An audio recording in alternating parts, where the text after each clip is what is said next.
Okay, so it's settled down again now, just about. So for this evening's talk, again, another request, but this time a unique request, a bit strange, because many of you know that these talks go to many other different places in the world, not just here in Perth. And it was today some of our Singapore followers, who actually started off the Bodhinyana Limited in Singapore. So it's, we call that franchises. So just like we had McDonald's started off in one restaurant, so this is my franchise, Bodhinyana Monastery down in Perth, franchises all over the world. We have the Ajahn Brahm Society in Colombo, Sri Lanka. We have the Brahm Center in Singapore, Bodhinyana International Foundation in Hong Kong. You see where this is going to end up. We're soon going to be bigger than Google. Maybe not, but anyway. Well, anyway, so it's still, we have, especially people in Singapore, they wanted me to give a talk, something like in recognition of their deceased first Prime Minister Lee Kuan Yew, who passed away, but also that they don't know in Singapore that the Prime Minister of Australia, former one, passed away recently. And so that the talk I was giving today, for both these people, and just in general, was a talk on leadership. Now this is not just leadership in governments, it's leaderships in little offices, leaderships in communities, and eventually the most important type of leadership, leadership of your own life and the way you're living. We start off with the big leadership. It was Malcolm Fraser, who was the old Prime Minister who died in Australia, from Australia this week. We know that because just coming in today saw the flags at half-mast, and it's because he died. So people are always dying, but it gives us a time to recognize, just the importance of leadership in our world, and how the fact is that it's very hard to find good leaders today. They're important, and so first of all, I would say just sometimes the way that leadership emerges is a little bit strange, because first of all, in our world, usually leaders either are elected by people, and even if we elect our leaders, still it doesn't give them much authority, because we've been electing our prime ministers in Australia for a long time now, and we keep changing them all the time because we don't like them. Still they don't really have the authority where they can truly lead people. And other leaders in the world, they just take authority, they assume the mantle of power. And again, that doesn't really amount to leadership, it's just a leadership from fear. But the best leaders are those who just grow into the role, just with the authority of experience and the character which they have developed over the years. They do become leaders who grow into that role. They are very rare but very wonderful when we have people who are natural leaders. Actually, I wouldn't call them grown leaders, they just become leaders after the time, after many weeks, months, years sometimes. But what sort of qualities, do those leaders really have? And one of the most important qualities of a leader is inspiration. This is an important quality which is sometimes lacking in our world, which actually inspires people. They do hard things, difficult things, innovative things, which gives people hope. They give people like a view that there is goodness in our world and there is solutions to some of the deep problems. And one of the little emails somebody sent me, I forget actually who sent it to me, but it was a unique email because this was, of all things, a Muslim story. Sometimes that in our press in the West, people are really down on Muslims, on the Muslim community. But this apparently in some, it's in Indonesia recently. I don't know if any of you saw this beautiful story. In a small village or town somewhere in Indonesia, a very poor woman was arrested and charged with stealing. And when her court case came up and the judge asked what she'd stolen, it was just a cassava plant, just a potato basically. And I asked, what do you do that for? Because my kids were hungry. If any of you read Les Miserables, not just the movie or the play, but the book, which is very powerful. And that was where, the hero of the piece, he was arrested and put in the prison ships for stealing a loaf of bread. And I always remember this, just reading this passage. And when the judge asked him, well, why did you steal? He said, because my children were hungry. And sometimes you think, my goodness, who's done the crime? And in this particular case, this has really happened just recently. This poor woman had stolen a potato plant to feed her family. And the judge looked at the person who's bringing the charge, the shop owner, I'd imagine, almost begging him, what are you charging this woman for? Why are you prosecuting her? But the person insisted on prosecuting this woman for stealing a potato. And so the judge said, look, I've got no choice. I have to apply the law. There's no discretion. You have to be fined 1 million rupiah, which is I think about $100. 1 million rupiah or 2.5 years in jail. And now everyone's sort of gasped, and the poor woman, imagine that, you're so poor you can't even feed your family. And now you have to find, 1 million rupiah, $100, or 2.5 years in jail. Who's going to feed my family? And the judge, after giving the verdict, took off his hat, put 1 million rupiah in the hat and passed it around the court and said, I'm also going to fine everybody in this courtroom 50,000 rupiah, $5 each, for the crime of allowing somebody to be so poor in this town they have to steal to feed their family. So everybody in the courtroom was also fined $5. And all that money was given to the poor woman who's stolen the cassava plant, so that she ended up with about $100, $200 profit. Now that was a beautiful thing to do. That was innovative. It was just like that story I think I told a few weeks ago here in Western Australia, a judge up north who had this young indigenous kid so many times in his courtroom. He was only about 14 or 15, and said, look, what are we going to do with you? And he tried something innovative. He asked this kid, well, what do you dream about? Now, what would you really like in life? What is your biggest wish? And this little 14 or 15-year-old, very poor indigenous kid said, well, I'd really like a bike, a bicycle. And so that's when the judge said, okay, if you keep your nose clean for 6 months, I'll buy you a bike. Case dismissed. And of course, this kid actually kept his nose clean. He didn't get into any trouble for 6 months. He had something to live up to, something to wish for, something to dream for. And so after 6 months, the judge bought him a bike. And that was quite a few years ago. And now the guy is married with a good job. That was the incident which turned his life around. Now that is leadership. That is inspiration. That is giving hope to people that there is a different way of doing things. The judge in Western Australia, he apparently got into trouble because you're not allowed to do that. You're supposed to apply the law, send him to jail. He did a bad thing. But is that really going to solve our problems?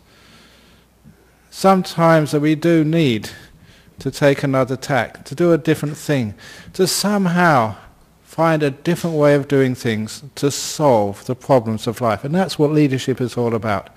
Having ideas and being able to stand up and stick to those ideas. I don't know if I told you another story of how people may change. This was the leader of the gay community in Tasmania some years ago. It's a very interesting story, maybe controversial, but here it comes. You may know that in Tasmania was the last state in Australia, as far as I know, which made consensual homosexual sexual acts illegal. Even if you did it in the privacy of your bedroom, it was still against the law. And for adult consensual sex. And so the gay and lesbian transgender lobby in Tasmania kept on asking the government to please, change the law. This is not the 19th century, it's 21st century, this is not acceptable, human rights. And every other state has changed the legislation. Why does Tasmania have to stand out? But you know what governments are like? No. Too difficult. We'll get into trouble. We'll lose the election, whatever it is. And so they had to do something a bit more drastic. Their leader came up with this very interesting idea. It was against the law to have consensual homosexual sex in Tasmania. So they got 100 couples, gay couples, all agreed to have lots and lots of sex one night, on the same night, and to keep a record of everything they did in detail. And the following morning, these 100 couples turned up at the local police station to hand themselves in. They say, we've committed a crime. Here's the evidence. We're guilty. Arrest us. So 100 couples, gay couples, had to be arrested that same morning. And of course the media found out about it. And that was enough to embarrass the government. I think within a couple of weeks they amended the law. Now that was amazing sort of leadership. Doing something which is actually gets the job done, a good job done. In a way which doesn't really hurt anybody, embarrasses the politicians, yes, but gets it done in a very beautiful, meaningful way. And sometimes when we don't have that leadership, that innovation, that inspiration, different ways of doing things to solve some of these huge problems in our world, what happens is that we lose hope. We distrust leaders, and we get leaders which basically do the same old stuff again and again and again and again without actually moving our societies forward. So the leadership has to be inspirational. And to be inspirational, you find that you don't need to be bossy as a leader, because that's one of the biggest mistakes. I know best, I'm going to order you all to do what I think you should do. The best leadership, is that example, and I teach this when I go to business conferences and stuff like that, is what it's like in your office. You have a boss, your leader. And what is that boss like? Do they inspire you, or do they drive you crazy? Just a real pain in the neck. And how many bosses are like that? And that's something very wrong with society when people don't know how to be leaders. And the story I tell people is from the Chinese Art of War, Sun Po's great classic. There's a lot of interesting stuff in those little books.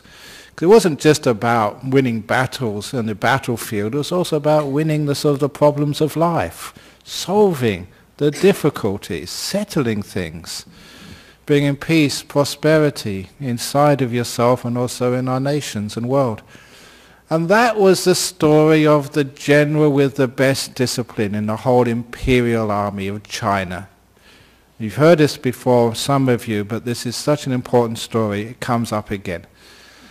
That was when this general had such great discipline, the soldiers never disobeyed him, so the emperor decided to find out the secret, of leadership.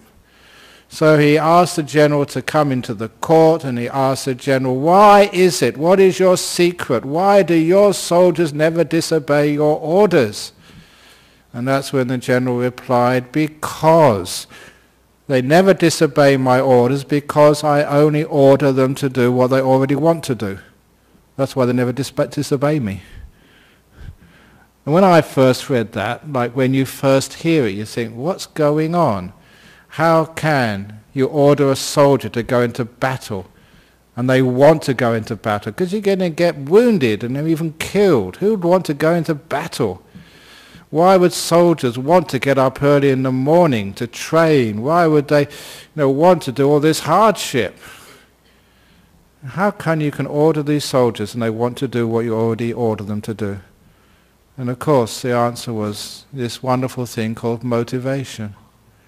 That general was such a beautiful, skilled motivator that when he talked to his soldiers, he motivated, explained, inspired them so much that when he gave the order to get up early in the morning, they couldn't wait to get up early in the morning.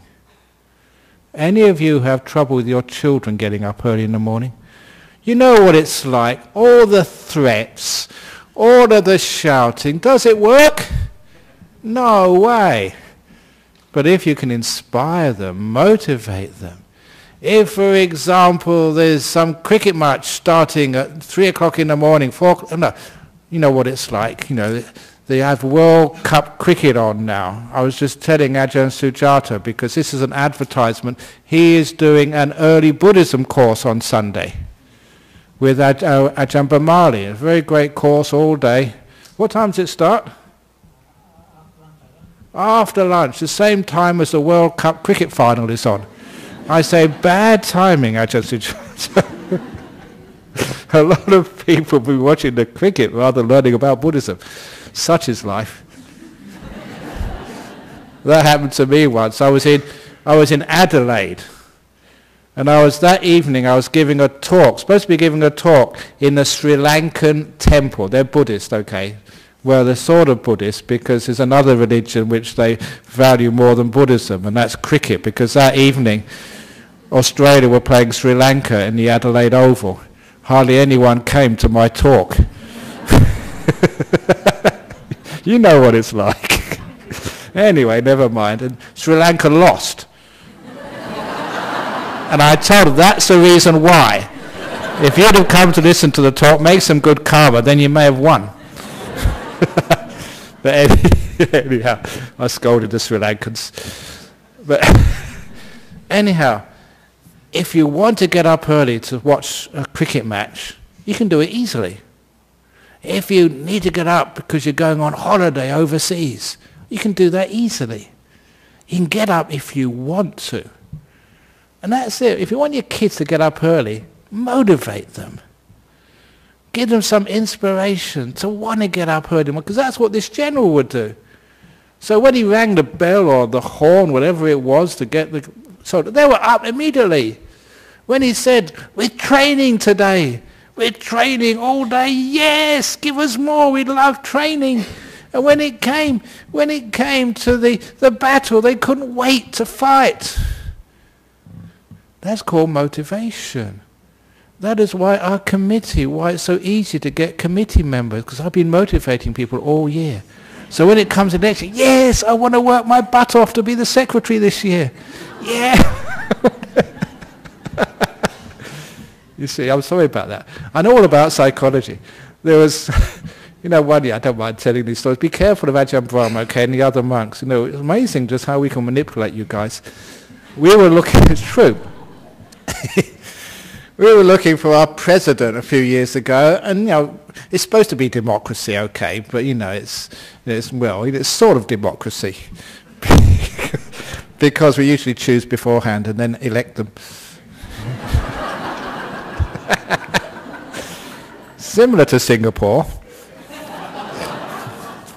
Okay, Singapore, that's true. But anyway, there was. And she admits this, it happened. There was one person who would made a really, really good president, and that was Rachel. She's not here this evening. She's over in Armidale. And so I asked her, saying, can you nominate for president next year? And no, she said, like many people, no, I'm too busy. Too much stuff to do. I've got a business, I've got a family. I just can't handle it. So then Ajahn Brahm's psychology comes in. And I said, oh, yeah, that's right. Yeah, no, sorry, I shouldn't have asked you. Look, please don't think about it. I know your character. You may feel guilty afterwards because, you refused me. I've done a lot to you. But please remember, don't feel guilty about this. And in fact, to stop you feeling guilty, I'm actually going to ban you from being president next year. It's actually verboten. No matter what you say, even if you nominate afterwards, I'm going to ban you. You can't stay. Okay, remember that. You can't be president. And I know her character. She went back, What does he mean? I can't be president. Who does he think he is to ban me for being president? And so she nominated him, well, she was elected.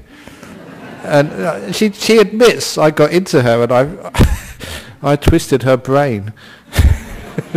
So that's how she became president that year. But anyway, so you motivate people. You don't need to order them and force them. A good leader inspires people so they want to do the right thing. And those are the most beautiful leaders you find. Whether it's in the office, whether it's in the company or it's in the country, those inspirational leaders, you look at them and they have an ideal, something which we all want to live up to. That's why people come here. You know, my ideal is having some compassion and kindness, being at peace with one another, just learning how to find peace in your own mind. You know, forgiving. And I just was in Brisbane last week. I travel around too much. But it's great because even I told a story a couple of weeks ago, came from 2 years ago. I'm sure he doesn't mind me saying this, but it was a Sri Lankan man who was estranged from his son, hadn't spoken to his son for 7 years. 7 years they had some sort of argument for it. I don't care what it was.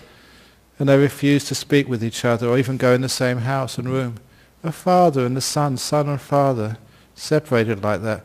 So when I went to this guy's house for a meal one day, because I was in Brisbane at the time, so they took me there. And when I heard that, he said, got any other children here? My other son is here. So I think if I remember correctly, I asked the other son, give your brother a call, the one who's estranged, and summon him by order of Ajahn Brahm to come to the house now. And sometimes, you know, I've got a good reputation. Sometimes people are scared of me, my powers. And so he came. And so, you know, there's father and son. I force them to speak to each other and say sorry to each other, forgive each other. It doesn't matter who's right and who's wrong. I could inspire them enough to do that. And so they reconciled. And I saw the two of them a couple of days ago. They came to my talk in Brisbane. I was there just on Wednesday night. And they came to my talk, you know, together, standing, laughing together. That gives me so much happiness. Father and son, separated for 7 years, and I got them back together again. Forgiving, that's inspiring. That is leadership. That is actually giving people hope. And to this day I don't know what they did, why they did that. And sometimes it doesn't really matter. Sometimes we don't remember why we're estranged, but I'm not going to speak to them anyway. I don't know why, I forget now, but no way I'm going to speak to him or her. Now this is a beautiful part about leadership. It's leading, of course, by example. I couldn't do that, you know, if I, had sort of problems with other people. You have to do it, with authority. And that authority is having walked the talk yourself for many years beforehand, which is one of the problems with leadership. Before we lead others, we have to lead ourselves. And to be able to lead ourselves, we have to do the same, inspire ourselves. If we want to actually to change the way we do some of the things we do, to change some of the speech, which we have, and especially to change some of the attitudes we have to ourselves. And the way we do that is inspire ourselves. Because that inspiration motivates you to change even your attitudes, towards life. And the most common attitude which people have in our Western world, which is the problem, is the way we regard ourselves. Lack of self-esteem, not good enough, not beautiful enough, not smart enough, not anything enough. And this is one of the biggest problems in our Western world. And the only way to overcome that is inspiring yourself, which means looking at the other part of yourself. The very simple exercise, which is not that hard to do, is the piece of paper exercise. You get a piece of paper and you draw a line down the middle. You put your name at the top, just like you used to do at school. And on the left-hand side, you put all the reasons why you're hopeless, why you're really bad, why you can't do anything in life. You know, all the bad jokes I say. You know today's bad joke? This is really a bad one. I told this the other day, it's an old joke, but it's terrible, about the guy who goes into the psychiatrist. And said, what's your problem, sir? And he says, you know, well, sometimes I imagine, you know, I'm a marquee. You know, a marquee? You know, how to on these events, and sometimes I think I'm a wigwam, you know, a teepee, an Indian thing. And said, sometimes I flip between the two. Sometimes I think I'm a marquee, sometimes I think I'm a wigwam. And the psychologist thinks for a while, and the psychiatrist said, I never heard that before. But then psychiatrist gets a light bulb goes on his head. I know it, I've got your problem. Sometimes you think you're a marquee, sometimes you think you're a wigwam. Your problem, sir, is you're 2 tenths. I told you that was a bad joke. You could have put your fingers in your ears. But anyhow, you see, so I put that on my column, telling bad jokes. But then, fill out the left side of the column, all your reasons why you've got low self-esteem. Listen, this is serious. All the reasons why you're hopeless at this, you can't get a relationship, you know, you're ugly, you're fat. This is why I'm like this. To make all the other people who are fat not feel so bad. This is out of compassion to you. I'm happy, I'm healthy. So there you go, so you can be like Ajahn Brahm. Look at me, like when I was young, I had, you know, there was very few, you know, on the TV, on the movies, very few sort of images of religious people I could really look up to and respect. And the one image, the one person who became what I wanted to live up to as a monk, you know, just the role model I thought was just, yeah, that's what I want to be later on. And that was, you know, in the Robin Hood series, Friar Tuck. Remember Friar Tuck? So that was my inspiration. He was always really kind and happy and jolly and used to like to eat a lot. So if you're a monk, why not? Anyway, the other one I really look up to, the kindest and healthiest person in the world. This guy's been living for hundreds of years, and he's really fat too. Santa Claus.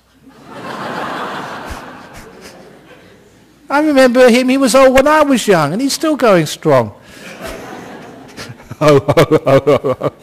Anyway, let's get back to, so all the things on the left-hand column, things which are wrong with you, fat, ugly, hopeless, tell bad jokes, whatever it is, all, that's on the left-hand column. On the right-hand column, you have to write all the things which you respect about yourself, your good qualities.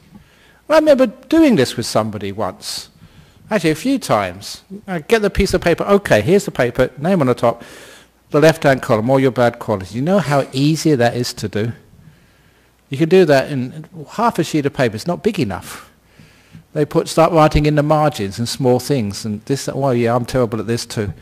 Then in the right-hand column, all the things you respect about yourself. I remember just this one guy, nothing there, don't respect anything. So I had to help him. You know, have you got a cat? Yeah, I got a cat. Fed it some milk this morning. That down there. Fed the cat some milk. And the interesting thing about this little method, this psychology, is once you get the first thing, it's a crack in the damn wall.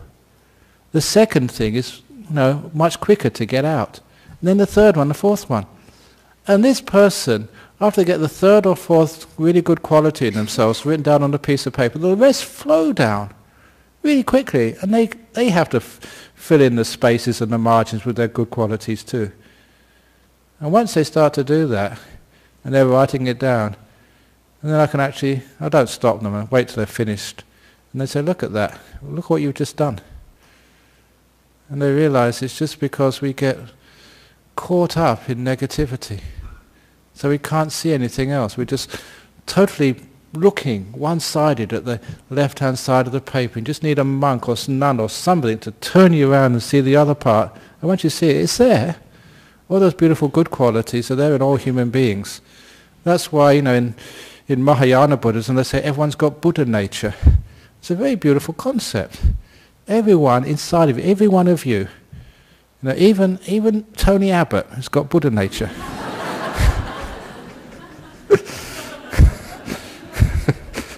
I know a few of you shaking your heads, but no, everyone has. When you see it inside, they've got this beautiful... No, he's a reasonably good guy. When you see those things inside of them, they realize it themselves. They have that. And then when you write it down, the next part of the exercise is tear the paper down the middle. And the negative side, throw it away. It doesn't belong. And keep the beautiful side. Keep it in your wallet, photocopy it, laminate it, put it on your desk at work, put it by your bedside. All these beautiful qualities you recognize from yourself. Because that inspires you. You see beautiful stuff in yourself. Things which once you focus on will grow bigger, stronger and deeper inside of you. Once you notice those qualities, you are leading your own self, your character, your beauty in the life to grow more and more and more. That is inspirational. Just like a great leader makes a gesture of peace, of harmony, and once they make the gesture, it leads everybody to follow it, do the same, do more, do it better. It grows and grows and grows. It's called leadership in your own life. If we don't have that leadership, we don't inspire ourselves, it's just too easy to get depressed, to get cynical, and just to sort of basically to wilt, to wither away. Your Buddha nature's inside there, but it's withered.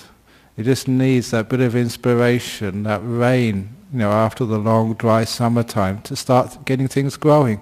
Just like in the forest right now, those first rains last week, the grass is coming up, it's beautiful. Those grass seeds were already underneath the ground. They just needed the seed to get them going. Sometimes when people are really depressed, when life is very difficult, when you're having a very bad time, when everything is going wrong and you just don't know what's going to happen next and how you can get out of this. I grew up in Northern Europe, in England, and not this time of the year, no, January, February, everything is so dead. You go into the forests, in Europe, North Europe, there's no leaves on the trees. It's incredible to see, they're just skeletons there. And there's no flowers or nothing alive, and even the animals, they're just disappeared. They're hibernating, sleeping, hiding away from the cold. It looks desolate at that time of the year. That's why I tell you, if you're ever going to go to Europe, please don't go at Christmas time, January and February. It's just so grey and dull and drizzly. And then even I started getting depressed going at that time of the year. And if I get depressed, there's not much hope for you guys.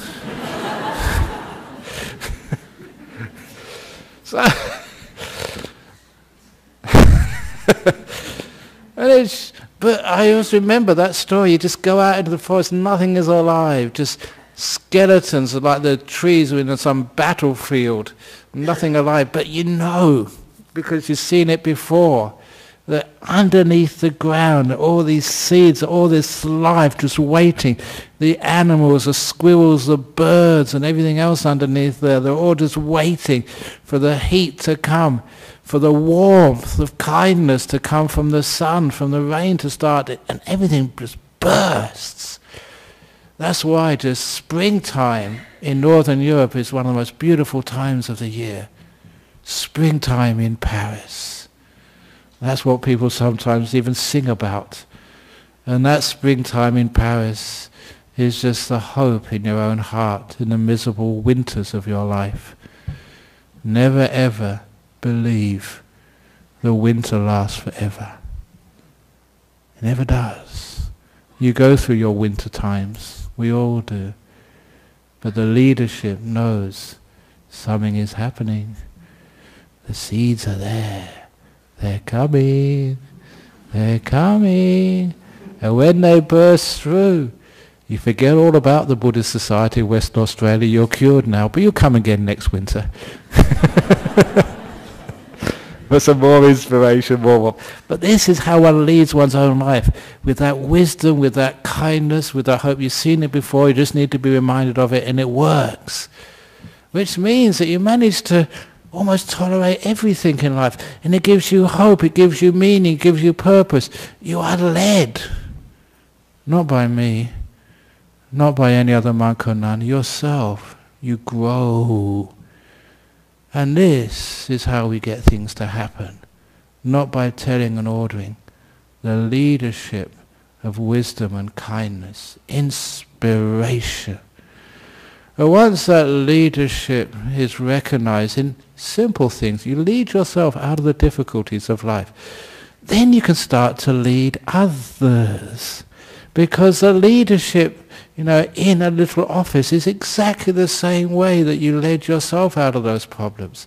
Yeah, you've got all these difficulties, hard economic times, difficulty getting the right type of staff, difficulty in getting people to do the right thing when they always make mistakes. How can we do all of this? How can we lead in an office? And every time which I have seen successful businesses, inspiration is how it works. Just last 3 weeks ago in Google headquarters, in Facebook too, to see people, they are working to all hours of the night. They just come in whenever you want, leave whenever you want, whenever you get your job done. But people give much more than the hours they're supposed to work, because they're inspired. They're doing something. They're changing the world, each in their own ways, making this world into a really cool, beautiful, wonderful place. Google cars, where you don't have to drive anymore. You can just sit down and just relax. You can meditate on the way to work. You just press in the buttons where you need to go and off you go. And it'd be great, because as a monk I'm not allowed to drive a car, but I'm just waiting. Google cars. I don't have to have anybody driving me anymore. I just get in the car, Googling where I need to go. Don't need a driving license, you just go. Old people who can't drive when they get to a certain age, now they can drive. Just the car drives for them. You can't even see, you can't hear, you may be disabled. Get in a Google car, you can speak the destination in, and you can go anywhere you want. Wow, it's amazing. And of course, hopefully we have some Google aircraft. Can't trust pilots these days.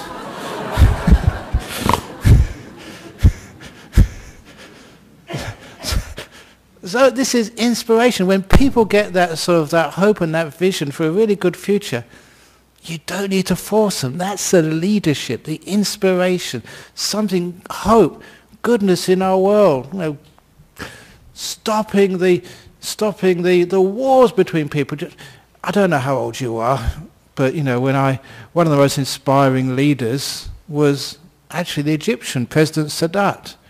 They're having this big war, Israel and Egypt, for years, warring with each other. And just one day, I don't know if you know about this, but this President Sadat of Egypt, without any warning, no telephone calls, decided just to get on his plane and just go to Israel. Just landed without warning.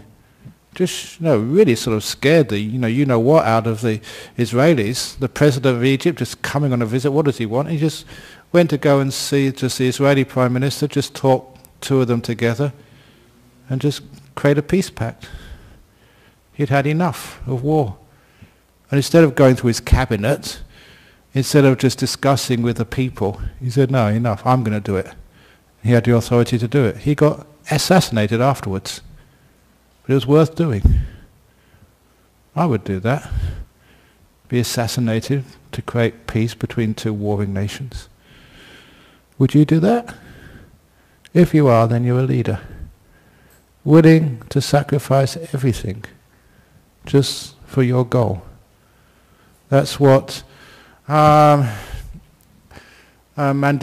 was it Gandhi or it was Gandhi who said, I can see 1,000 reasons to give my life for a good cause. 1,000 causes to give my life. but I can't see any reason to take the life of another. It's a very beautiful saying. But he was willing, and he did put himself on the line many, many times, willing to make the greatest sacrifice. And Mandela did the same when he was sentenced to death, or he was about to be sentenced to death. And I forget what the story was, maybe you know this better than I, but he said, no, if you're going to sentence me, I'm willing to die, because of the apartheid regime in South Africa at the time, whatever it was. And that's a leader, because they're not really concerned about themselves. They're not really concerned about their own life. They are not as important as the cause for which they are leading.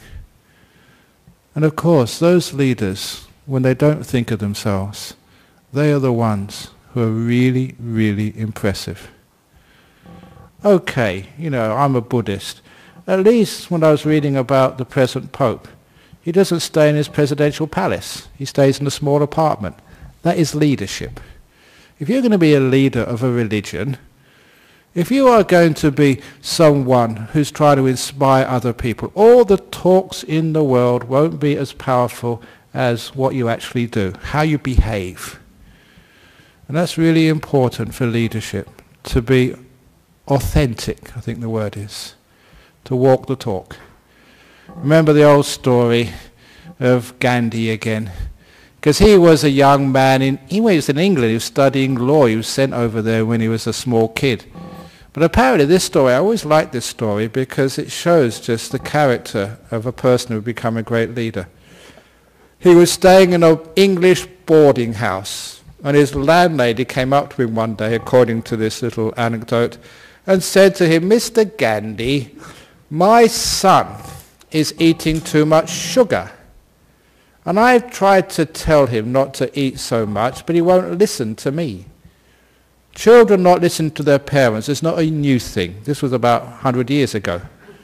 It's just the nature of things, it's just tradition. So if kids don't listen to you, they're just being traditional children. And actually there was a saying from Socrates, because in his writings, he also said that children don't listen to parents. And that was in ancient Greece, thousands of years ago.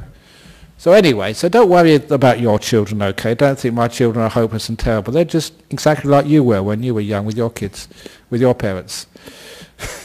That happened to me once. I was staying with my brother, and got his two children, my nephew and niece. I was just chatting to them, and they said, what was my brother like? Their father when he was young. And I started telling all the stories of what he got up to when he was young, which they never heard before. And then my brother came in the room and just really, "What are you telling my kids?" So all the naughty stuff you did when you were young, because I was your brother. He said, stop it. I'm trying to tell my kids not to do these things. But I know my brother, he did the same, I would do the same. But anyway, that's why we love kids. They're just kids being kids, adults being adults, monks being monks, nuns being nuns. But anyway, going back to Gandhi, they said, but my son will listen to me, but, he respects you. I don't know why, but he respects you. I think if you tell my son, please not take so much sugar, maybe, just maybe, he may listen to you.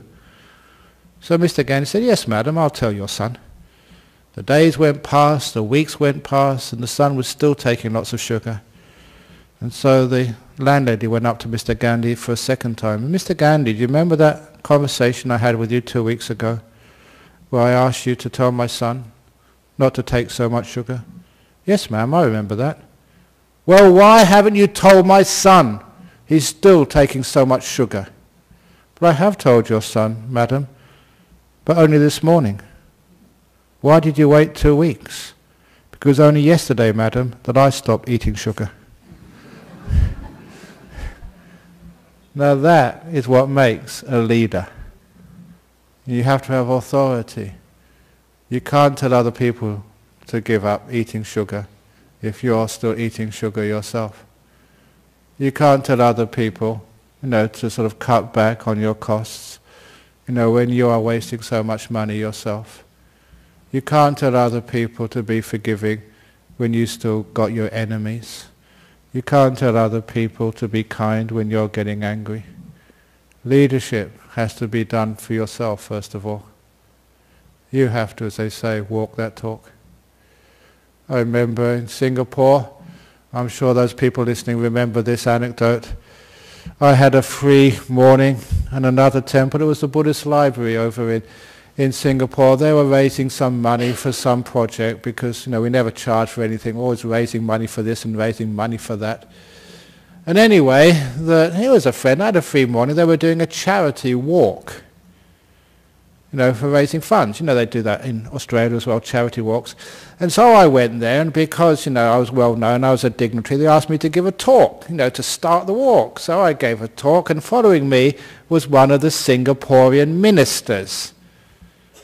In the PAP, the governing party started by Lee Kuan Yew in Singapore. And he gave a talk as well. And after he finished his talk, I said, "Are you coming on the walk?" Because I was going on the walk. He said, "No."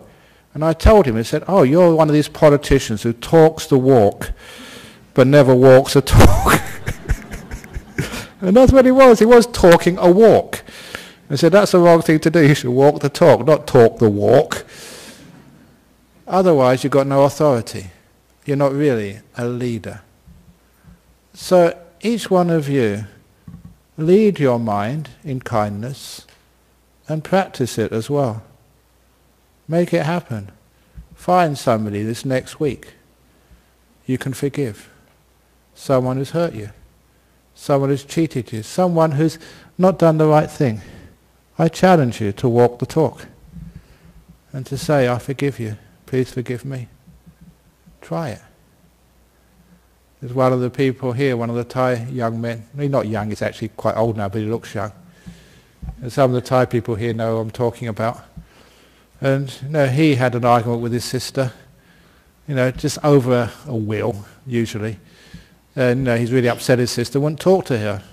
So I was in the car with him, and I told him, "What are you doing? Just ring up your sister and just make friends. Doesn't matter if she did something wrong. You're your sister, you're a brother. You should go out and have dinner with each other." So he did.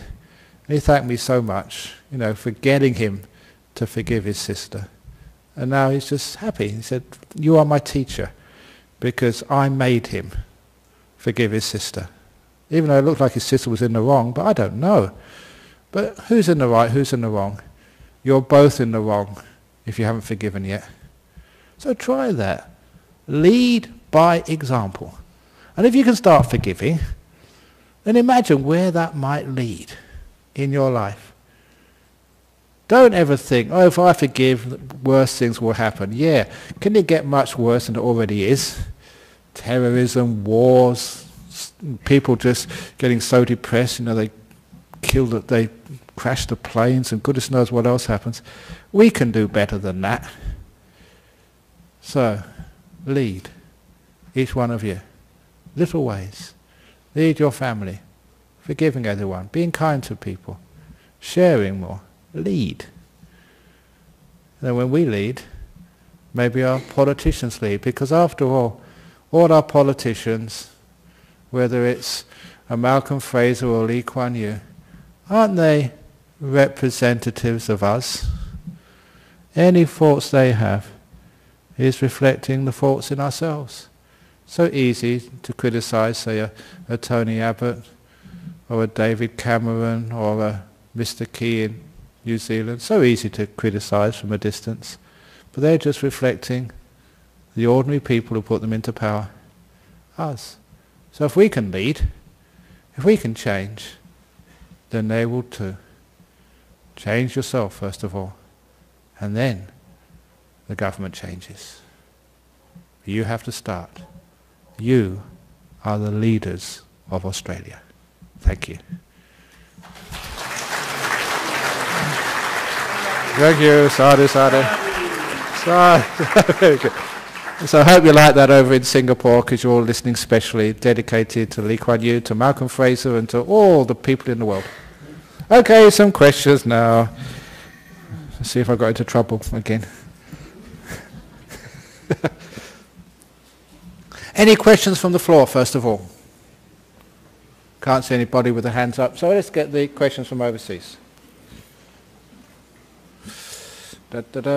We have one from England, United States and Spain today. It's very nice. So one first from England, from Mr. D. Cameron. No, I'm making that up. What should one do if one has a boss who is aggressive to myself and others? Is wanting other people not to be aggressive towards me coming from my ego? Should I stay and put up with it? Now, of course, that's a big question. If the aggression is really harassment and you're having a lot of problems with that, of course, you've got to go and take it to a higher level. That, in many countries, is illegal. If it is a little bit of aggression, it's very bossy, just the ordinary boss, then you can actually change that. What you do to change them is actually to change your way you look at that bossy person. And it's a fascinating piece of psychology. The way you look at them, look at their kindness. They have got a nice part inside of them. Don't just get that piece of paper and just look at their rotten parts. Get a piece of paper, write the name boss on the top, or the reason they're aggressive, rotten, terrible, up their backside, at least that's where they should be. Write it all down on the left-hand side, and then on the right-hand side of the paper, write all the things you appreciate and like about that boss. Do that. And then once you've filled the right-hand side piece of the paper, tear it down the middle, keep the right-hand side, all the good qualities, and keep looking at that throughout the day. And you'll find what you look for, that's what you'll find. The bossy part of your boss will tend to vanish, and you see the nice part. What you see in another person is what they show you back. Look for the nice part. Try it. It's incredible how amazing that works. The old story, this was from Venerable Hui Kan. She had a disciple whose, she was a Vietnamese girl, married an Australian guy, and her mother-in-law, this Australian woman, would never like, the wife of her son. Never good enough for my boy, especially Asian. Ugh. That's what, she thought. And so it doesn't matter how kind and caring and sensitive the daughter-in-law was, she always got rubbish back from her mother-in-law. And she loved her husband loved her, but trouble with mother-in-law. So how she solved that? Brilliant.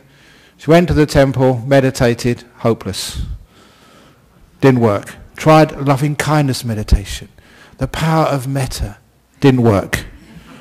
Tried praying. May my mother-in-law like me. Never worked. But one day she was at the temple and she fell asleep. And she had this vision in her sleep. Now you may know the Mahayana goddess of mercy, Kuan Yin. You may have seen that in the pictures. It's a statue of the goddess of mercy. And she dreamt of the statue of mercy, compassion, Kuan Yin. And it was just like the ordinary statue you see in any Chinese temple, except for one thing. The face. It had everything else like Kuan Yin, but the face was her mother-in-law's. And that really shocked her. She woke up, and that changed her whole attitude to her mother-in-law. Every time she saw her mother-in-law, she saw the goddess of mercy, Kuan Yin. And because she saw that in her mother-in-law, kindness, compassion, then that's what her mother-in-law started showing her back. And she said after a few weeks, had this beautiful, such loving, caring relationship with her mother-in-law.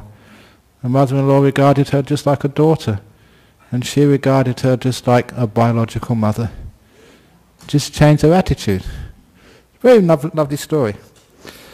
United States, so when you say your boss, imagine, if you're Theravada, imagine the Buddha, but with your boss's face. From the United States, how can one maintain right intention in a leadership role, especially one which has a lot of power? So the right intention, when you have a lot of power, sometimes that leaders, they just have to stand up and be stronger. So well, even if you sort of kick me out, I'm not in here to win the next election.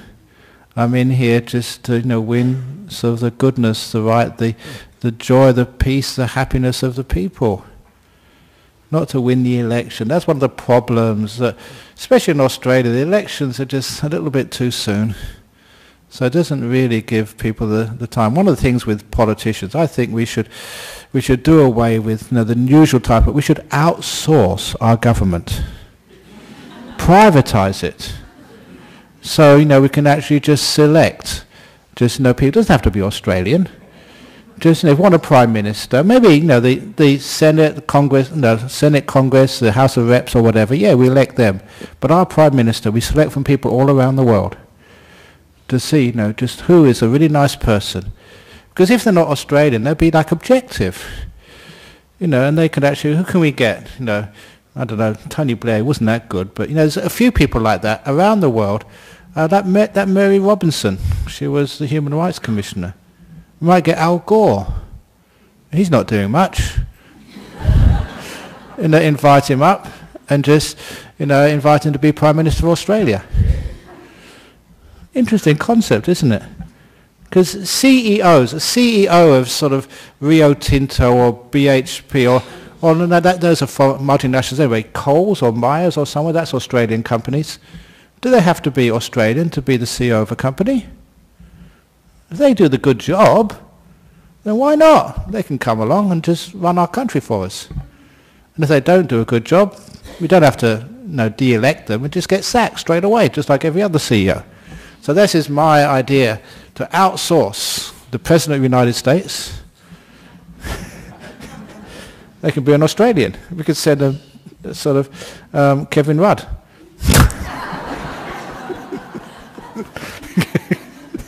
I don't know. You can understand the idea somewhere. Sorry, United States, I didn't mean that. But anyway, how can one maintain right intention in the leadership role? Is remember your inspiration. So sometimes just take time out.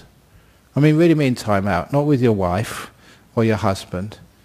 Time on retreats, where you really do have a retreat. So you can actually see a bigger picture.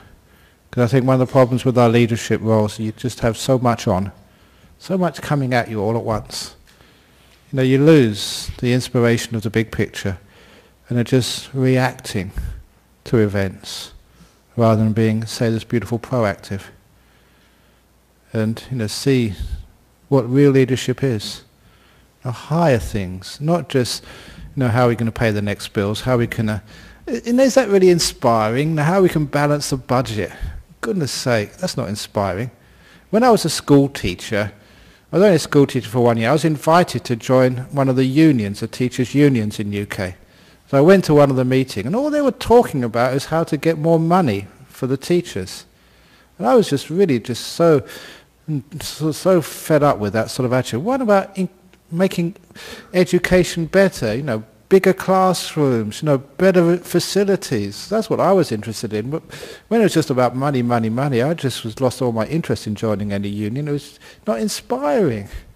You're a young man and you just want to do something good in the world, make it a better place, have more peace, harmony, give poor kids a chance, or disabled kids, get them into sort of the ordinary classes so they feel included rather than institutionalized and excluded outside. There's so many things you wanted to do, and all these people were saying about money, balancing the budget.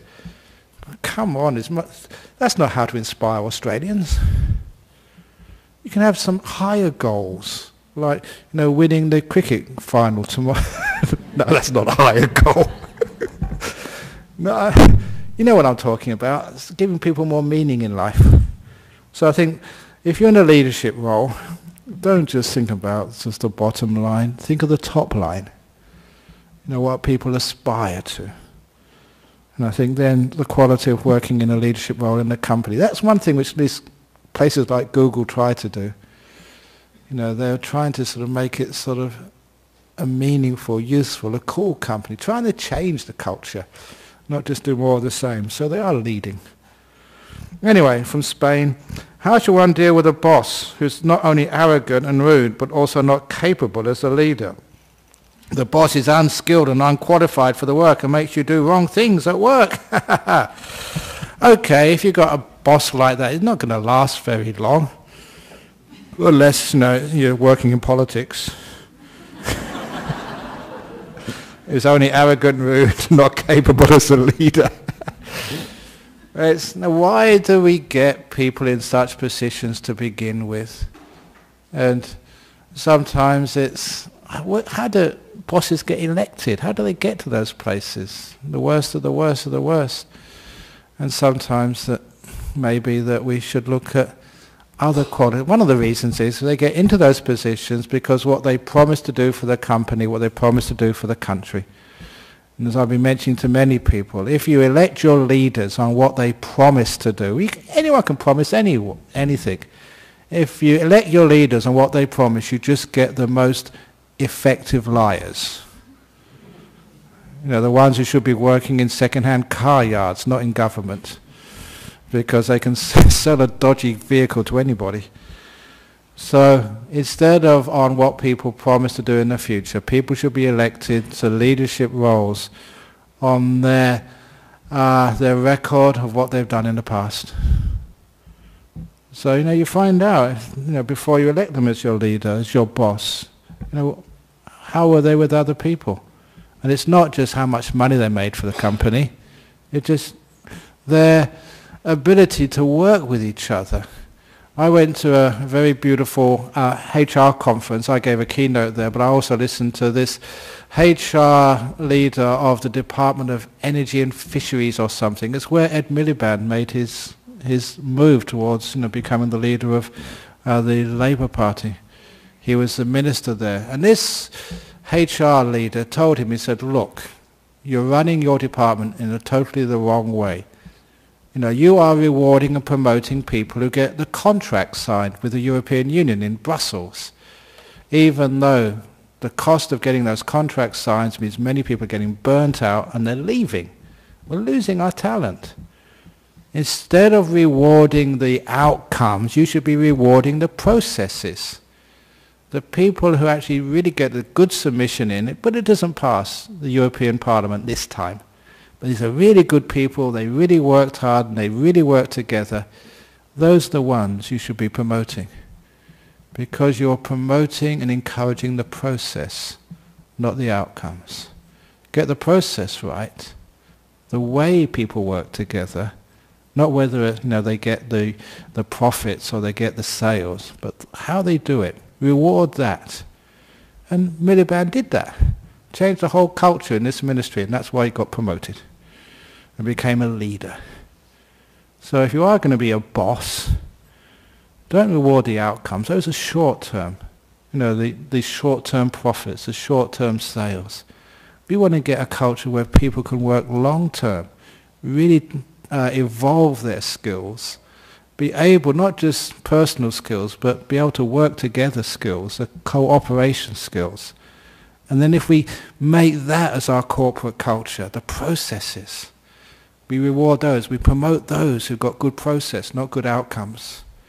Then, in the long term, we won't have these terrible situations. We've got a bad boss who ruins companies, who stops innovation and stops people getting a livelihood. There's too many companies go bust that way because they're rewarding short-term outcomes, which anyone can do if you force hard enough, instead of the long-term sustainable process-driven companies.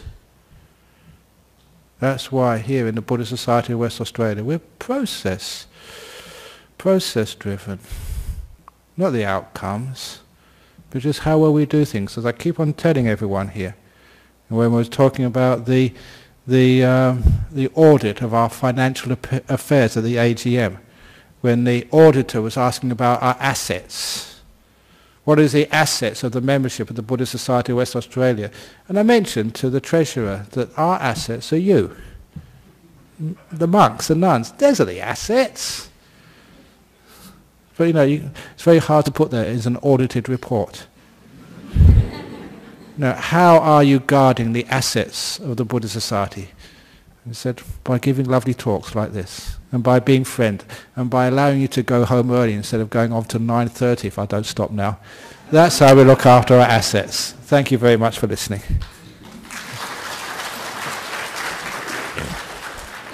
Okay, so let's pay respects to Buddha, Dhamma and Sangha, and if you want to sort of have a question afterwards, you're most welcome to.